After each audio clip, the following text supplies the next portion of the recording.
سوال یہ کہ دین اسلام میں شوہر کا مقام افضل ہے یا باپ کا؟ کیونکہ میرے شوہر بات بات پر مجھے کہتے رہتے ہیں کہ میرا مقام تمہارے باپ سے زیادہ افضل ہے، تو کیا ایسا ہی ہے؟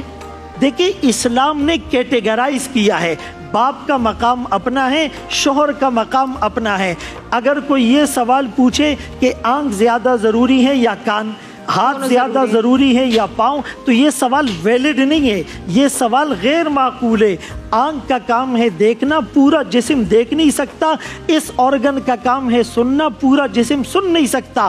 باپ کا جو مقام ہے، اللہ نے اپنی خوشی کو باپ کی خوشی، اپنی ناراضگی کو باپ کی ناراضگی سے جوڑا، اور یہ تمہارے جنت کے دو مرکزی دروازے ہیں۔ اور شوہر کے بارے میں کہا کہ اگر میری امت میں کسی اور کے لیے سجدہ جائز ہوتا تو عورتوں کو حکم دیا جاتا کہ وہ اپنے شوہر کو سجدہ کرے۔ فرمایا وہ عورت صلت خمسہا، 5 نمازیں پڑھے، احسنت فرجہا، اپنی عزت اور ناموس کی حفاظت کرے، صامت شہرہا، رمضان کے روزے رکھے، اطاعت بالہا، اپنے شوہر کی اطاعت کرے، ایسی اطاعت کہ شوہر اس کو دیکھے تو خوش ہو جائے، شوہر حکم دے تو وہ بات کو پورا کرے، شوہر سفر پہ چلا جائے تو وہ اس کی ناموس کی حفاظت کرے۔